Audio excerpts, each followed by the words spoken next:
Hello children, this is Grandma Carla, and I am starting a new book by Beverly Cleary, and it is called Emily's Runaway Imagination. And if we like it as much as we've liked the other Beverly Cleary books, we're in for a treat. Emily's Runaway Imagination. Emily goes to the post office. The things that happened to Emily Bartlett that year. It seemed to Emily that it all began one bright spring day, a day meant for adventure. The weather was so warm, Mama had let her take off her long stockings and put on her half socks for the first time since last fall. Breezes on her knees after a winter of stockings always made Emily feel as frisky as a spring lamb.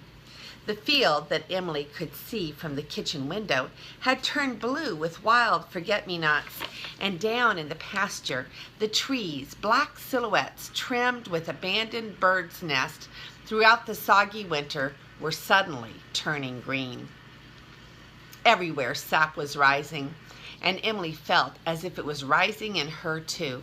This made it difficult for her to sit still long enough to write her cousin Muriel, who lived in Portland and had so many wonderful things. Things like fleece-lined bedroom slippers with kittens in the toes, cement sidewalks to roller skate on, and a public library full of books. "Finish your letter, Emily," said Mama, who was scrubbing out milk pans at the kitchen sink while the washing machine churned away on the back porch. "Then you can take it to the post office." Emily looked up from her letter. "Mama, I just know something wonderful is going to happen today," she said. "I can feel it in my bones." Mama laughed. "Adventure is pretty scarce here in Pitchfork. I think your imagination is running away with you." Mama often said this, and whenever she did, Emily could just see her hanging on for dear life in a buggy pulled pell-mell down Main Street by a frightened horse, the way a horse once ran away with Mama when she first came out west to teach school. All Mama's hairpins came out. Her long black hair came tumbling down around her shoulders, and by the time someone stopped the horse, she was a sight. Emily was always sorry she could not have been there to see the horse run away with Mama the way her imagination was supposed to run away with her. Emily read Muriel's letter once more. "Dear Emily, this week I went to the library. I got Black Beauty. It is about a horse. It is the best book I ever read. I read it 3 times. I have to go now. Write soon. Yours truly, Muriel. P.S. Mama sends her love." It was not an easy letter to answer. Muriel was always writing about the library books she read, books like Heidi and Toby Tyler, which Emily had never even seen. Aunt Irene, Muriel's mother, said Muriel was a regular little bookworm.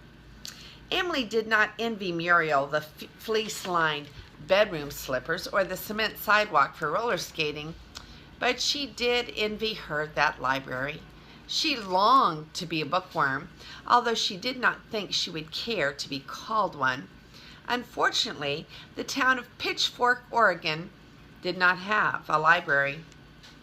Oh, well, there were things to read: the Burgess bedtime story in the newspaper, Elson Reader Book 4, and the Sunday school paper, but none of these qualified Emily to be a bookworm. Emily was not lucky like Muriel, who could ride a streetcar downtown to a big library full of hundreds, even thousands of books, although, of course, Emily was lucky in other ways. Emily was lucky because Mama, who right now was sitting down to rest her feet while the washing machine did its work out on the back porch. Mama was so little, she always wore high heels, even though she had a great big house to take care of. Tap, tap, tap went her heels all day long. Once, 3 years ago, during the war, when Mama had been an honor guard girl and had marched in a parade to get people to buy Liberty bonds, she had lost one of her heels right in the middle of the parade. But that did not stop Mama. She had marched tap bump all the way down Main Street to help sell Liberty bonds. Mama had spunk. It was funny about Mama being so small because Daddy was big and strong and handsome. Once, when he was just out of high school, some men came out from Portland and told Daddy that he should be a prize fighter. But Daddy said no, thank you. He would rather be a farmer. This was lucky because sometimes when Emily got into an argument with one of the girls at school, she settled it by saying, "My father could have been a prize fighter if he'd wanted to, but he didn't want to, so there." Emily was lucky in her ancestors too. They had been pioneers, and whenever things were hard, Mama always said, "Remember your pioneer ancestors." Emily had always liked the stories of their trip across the plains in their covered wagons. Now, Emily's pioneer ancestors were all dead and buried in the weedy little cemetery called Mountain Rest, but she did have Grandpa and Grandma Slatter, Mama's parents, right here in Pitchfork. Emily was lucky in many ways. She was lucky in the house she lived in, a house with 3 balconies, a cupola, banisters just right for sliding down, and the second bathtub in Yamhill County. Emily did not know who owned the first bathtub, but having the second bathtub was still pretty important. It showed that their house, known as the old Bartlett place, was very old. The house had 13 rooms, half of them empty of furniture, and people often asked, "Don't the 3 of you rattle around all by yourselves in that great big house?" Emily did not think she and Mama and Daddy rattled around at all. They moved around, it was true, but they did not rattle. Sometimes they slept in the downstairs rooms, sometimes in one or another of the upstairs rooms, and often on summer nights they slept out on one of the balconies under the stars. Sometimes they set up their Christmas tree in the sitting room, and sometimes in the parlor. Mama said not many people could be gypsies in their own house. "Mama, I wish Pitchfork had a library," said Emily. "It isn't fair for Muriel to have all of the books." "That's the way it goes," said Mama, rubbing her foot. "This world's goods are never evenly distributed." "But just suppose we did have a library. Then I could read Black Beauty and fairy stories, anything I wanted. Suppose Pitchfork had a library with 100,000 books." "There goes your imagination again," said Mama. "But it does seem as if library books could be evened up a little." Emily, who was often lonely, spoke wistfully. The Bartlett front porch was just inside the town limits, but the rest of the house and the barn and the fields were in the country, and there was no one near for Emily to play with. "Emily, you are right," said Mama suddenly. "Go get the tablet of linen paper. I'm going to write a letter for you to mail." "Who to?" said Emily. "The State Library in Salem," said Mama, who believed in never putting off until tomorrow what she could do today. "Times are changing. Other towns are getting libraries. There's already one in Cornelius. There's no reason why Pitchfork can't keep up with the times. Just think, Emily, there are people who have lived here all of their lives who have never seen a library. And now I'm going to find out how to get a library started." "Mama!" cried Emily joyfully, and forgetting her own letter, she ran for the tablet of good writing paper. "Let the washing machine churn on the back porch. Oh dear, oh dear, oh dear." It seemed to complain as it labored. Pooh to the washing machine. Let it complain. Mama was writing a letter, an important letter, and Emily was going to get to mail it. Soon Mama had the letter written and addressed in her neat schoolteacher handwriting. Emily licked a stamp, placed it on the envelope, and pounded it down with her fist so it would be sure to stick tight. This was a very important postage stamp, and it must not fall off on its way to Salem, the capital of Oregon. Emily put on her coat and went skipping off to the post office. Her knees, exposed for the first time in months, felt chilly, but she did not care. She was off to adventure. She would mail the letter and spread the glad tidings that maybe there was going to be a library in town, a library that might even have Black Beauty. Emily heard a bark and found Prince the collie loping after her. "Come on, Prince," she called, glad to have the company of the good-natured dog.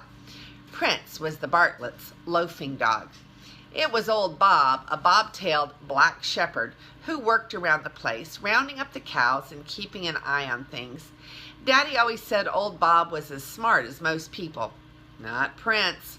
He had just turned up one day, and although Daddy had published a notice in the weekly paper, the Pitchfork Report, no one claimed him. Daddy said he could see why, but he also said another dog around the place didn't make much difference one way or another, and even though the collie wasn't good for much, he did seem to be a prince of a fellow. The dog stayed and was named Prince. Now, as Emily patted his head, he wagged his plummy tail, as if he too felt the arrival of spring and was eager for adventure. Together they traveled over the board sidewalk, past Pete Ginty's carpenter shop and Fong Kwok's house and vegetable garden, until they turned the corner by the Masonic Hall. They were on Main Street, which was paved and had a cement sidewalk. Emily was not the only one in Pitchfork who felt as if the sap was rising within. Bertie Young, the barber's son, came running down the sidewalk, rolling an old automobile tire in front of him. When he reached Emily, he stopped. "Hello, Emily," he said, bending over. "Want to smell my haircut?" Emily inhaled deeply. Lilac. Bertie had the fanciest smelling haircuts of anyone in town. After Bertie had gone, Emily met her cousin, June Bartlett, who was going to the drugstore for her mother. June's barrette was sliding out of her hair, but she did not care. That was the difference between Emily and June. Emily cared about things and June did not. This was sometimes discouraging to Emily, but in Pitchfork, cousins were expected to like one another and no nonsense about it. "Guess what?" said Emily. "Maybe we are going to have a library right here in Pitchfork. I'm going to mail a letter about it right now." "You mean with books?" asked June. "Of course," answered Emily, exasperated. "What else could be in a library?" "We have a Tarzan book at home," said June, and went on her way to the drugstore, stepping on all the cracks as she went. When Emily and Prince reached the post office, Emily took one last look at the important letter addressed to the state librarian before she poked it through the slot. Because the window was not yet open, she leaned over and peeked through the slot at her Uncle Avery, who was not only postmaster, but mayor of Pitchfork as well. He was busy cranking letters through the machine that postmarked the envelopes. "Uncle Avery," she said through the slot, "guess what? Maybe Pitchfork is going to have a library." "Well, now, won't that be nice?" answered Uncle Avery, cranking away at the postmarking machine. As Emily was about to leave the post office, she ran into Fong Kwok, the only Chinese left of the many who had once lived around Pitchfork. Emily felt shy when she was with the old man, even though he was her closest neighbor, and she was really very fond of him. She had known him all her life, and Daddy had known him almost all of his life, too. Fong Kwok had come from China when he was a young man, and Daddy was a boy.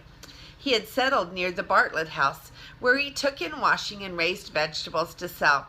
When one of the Bartlett boys had a stomachache from eating too many green apples or broke his arm falling out of the haymow, Grandma Bartlett had always sent Fong Kwok for the doctor, and off he would go, lickety-split, with his queue flying and his slippers flapping. Now, of course, he no longer wore a queue or slippers. He did not take in washing either. He had recently sold the confectionery store where the people of Pitchfork had for many years bought their all-day suckers and their ice cream sodas. He dressed like everyone else, and he was too old to go lickety-split anymore. Daddy and all of Emily's aunts and uncles loved Fong Kwok, and no wonder. He was such a kind, jolly little man. Emily felt ashamed to feel shy with Fong Quock, but the truth of the matter was she had a hard time understanding him. His English was not very good, and no matter how hard he tried, he never could pronounce the letter R. It always sounded like L. Mama said that she could certainly sympathize. When she studied German in high school back east, she never could pronounce R in the proper German way. "Hello, Missy," said Fong Quock, who called all the little girls in Pitchfork Missy. "Good morning, Mr. Quock," answered Emily politely. Prince, who always liked attention, went over to the old man and wagged his tail hopefully. Fong Quock patted his head and said, "Nice doggy. You name Plince. Yeah, fellow?" Without thinking, Emily said politely, at least she meant to speak politely, "It's Prince, Mr. Quock." And the words were no sooner out of her mouth than she realized what a dreadful mistake she had made. Fong Quock had been trying to say Prince, but he could not pronounce the R. She felt her cheeks grow hot. She would not have hurt the old man's feelings for anything in the world. "Yes," said Fong Quock, nodding as his wrinkled face crinkled with amusement. "Plince." Everyone in the post office laughed, and so did Fong Quock. He threw back his head and laughed as if he thought the whole thing was a huge joke. But Emily did not think it was funny, not one bit. She was so embarrassed and humiliated that she turned and fled. Prince came padding after her. "What did you have to come tagging along for?" she asked, forgetting that she had been eager to share her feelings of adventure. From inside the post office she could hear people laughing at her. Emily was not anxious to meet anyone who had been in the post office, so she decided to pay a visit to Grandpa and Grandma Slater in their store until the coast was clear. On the false front of Grandpa's store were the words W.A. Slater, General Merchandise. How Emily loved Grandpa's store. One side, Grandpa's side, was full of groceries, shelves of canned goods, bins of bulk foods to be weighed out on the scales, a wheel of Tillamook cheese under an isinglass cover, a red coffee grinder, and a little chopper for cutting off plugs of chewing tobacco. Emily liked Grandma's side, the dry goods side, even better. It was filled with bolts of dress goods, spools of ribbon, a revolving case of sewing thread, skeins of embroidery cotton. The back of the store was least interesting, just overalls and work shoes and a big drum of coal oil. One of the nicest things about the store was that, although the Bartletts paid for everything they took, Emily was the only girl in town who was allowed to go behind the counters.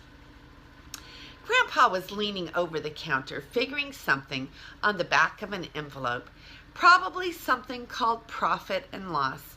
When Grandpa introduced Emily to someone, he always said, "This is Emily. She's the only granddaughter I've got, but she's a humdinger." "Well, hello, Emily," he said, looking up from his envelope. "I'll pay you a nickel if you can sit still for 5 minutes." Emily smiled. This was an offer Grandpa made almost every time she came to the store, and usually she sat on a chair for 5 minutes by the clock to earn the nickel.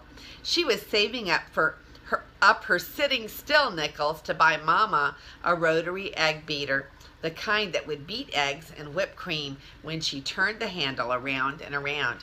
This morning, however, she decided against earning a nickel and in favor of going upstairs to the rooms where Grandpa and Grandma lived. She would say hello to Grandma and avoid anyone who might be coming to the store from the post office. Upstairs was the best part of all, Grandma's millinery room, where Grandma trimmed hats for the ladies of Pitchfork, and it was there that Emily found her grandmother, her mouth full of pins, trimming a white leghorn hat with beautiful pink ribbon bows. Grandma nodded and smiled through her mouth full of pins. Dear, gentle Grandma, who always smelled of violets. Emily heard the merry ring of the cash register downstairs as Grandpa waited on his customers. To pass the time until they left, she amused herself exploring the millinery room, the deep round boxes of untrimmed hats, bolts of veiling, boxes of flowers. There were velvet violets for winter hats, garlands of daisies and poppies, bunches of hard red cherries that rattled when Emily picked them up, stiff little nosegays of forget-me-nots, even artificial wheat, although why anybody would want to trim a hat with anything so ordinary as wheat, Emily could not understand. And the ostrich plumes, each beautiful curling plume, lay in its own question-mark shaped compartment in a big box. Grandma had dozens of lovely plumes, which she said would surely come back in style. Grandma said if you kept anything 7 years, it was bound to come back in style. At last, Grandma took the pins out of her mouth. "How are you today, Emily?" she asked. "Just fine, Grandma."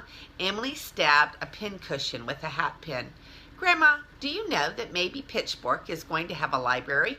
Mama wrote a letter to the state library this morning, and I mailed it." "Well, now, wouldn't that be nice?" Grandma deftly twisted a length of ribbon into a crisp bow. "Other towns have libraries, I've heard. There's no reason why Pitchfork can't keep up with the times." "That is just what Mama said," Emily told her grandmother, and then, deciding that the coast must be clear by now because the store was quiet, she added, "Goodbye, Grandma." Grandma smiled. "You didn't pay me a very long visit today." Emily did not want to tell Grandma that she was hiding from the people who had been in the post office. She said, "I'll be back soon." Then she went downstairs where Grandpa was weighing out tea for a customer. "Goodbye, Grandpa," she said. Grandpa paused with his hand above the scales and looked at Emily with what she always thought was his twinkly look. "Goodbye, Emily," he said. "You and Plinth come again soon." Emily felt herself blush once more. "Now, Grandpa, you stop it," she said, and hurried out of the store with Prince trotting after her. So somebody had already told Grandpa about her mistake. Well, she might have known. Emily soon discovered that Grandpa was not the only person who had been told. Everyone Emily met in the street said, "Good morning, Emily." "Hello there, Plinth." George A. Barbie, who had the longest gray beard in Pitchfork, Mrs. Wardy Thompson, who played the piano at the picture show on Saturday night, the man who ran the feed store, everybody. Emily was so embarrassed that she hurried on without even stop to spread the glad tidings about the important letter that she had just mailed. She decided to go home the long way around because she could not face passing Fong Kwok's house. She did not want to run into him again for a long, long time, not until everyone in Pitchfork had stopped laughing at her thoughtless mistake. She went down a side street, past the garage and the warehouse full of farm machinery for sale, and turned onto Locust Street at the corner by the blacksmith shop. Emily always took pains to speak nicely to the blacksmith since that Friday afternoon at school when her class, which always studied the poets during the last hour of the school week, read The Village Blacksmith by Henry Wadsworth Longfellow, a poet with a long gray beard like George A. Barbie's. In the poem were the lines, "And the muscles of his brawny arms are strong as iron bands." After that day, any boy who passed the blacksmith shop always yelled, "And the muscles of his scrawny arms are strong as rubber bands." This made Emily feel so sorry for Mr. Wilcox, the blacksmith, that she always spoke to him nicely in what she hoped was an admiring voice. Mr. Wilcox always seemed glad to see her, and once he made her a ring out of a horsetail nail. This morning she found him working on a plowshare. "Good morning, Mr. Wilcox," she said through the open door. "Hello there, Emily," answered Mr. Wilcox. "I see that you have your dog Plinth with you this fine morning." Even Mr. Wilcox Her good friend Mr. Wilcox was teasing her. Emily did not know what to say, so she said, "Yes, well, I guess I better be going," and hurried down the road with Prince padding after her.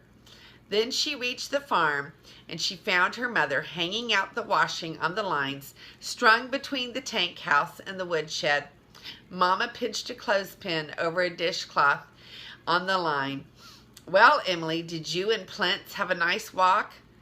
"Mama," cried Emily, "how did you know?" Mama laughed.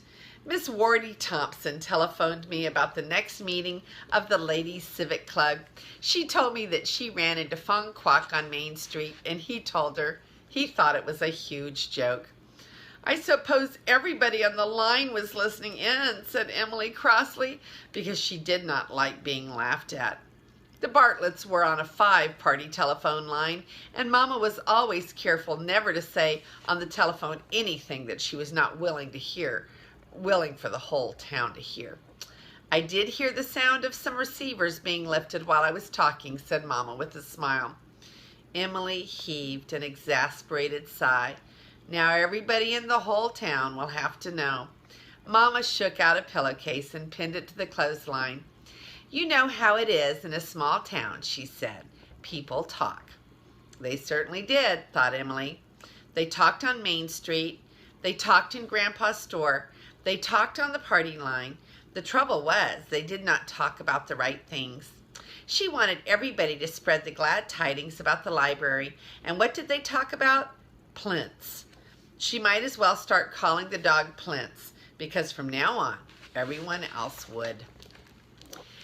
And how was she ever going to get to be a bookworm and read Black Beauty like Muriel if people wouldn't talk about the library? I can tell I'm going to really enjoy Emily's Runaway Imagination. And let's look at the pictures. Okay, this is a picture of the letter that is underneath the pen there, because the whole chapter was about a letter. This is a picture of Mr. Fong Kwok and Emily talking to him with Plinths right there. That started the whole thing with the name of the dog. Here's a picture of Emily in Grandpa's store. She loves to go to Grandpa's store, but even Grandpa had heard about Plinths when she came down to see him after she had visited with Grandma. Somebody had already told him as well. So that is the end of chapter 1 of Emily's Runaway Imagination. And this is Grandma Carla, and I love you.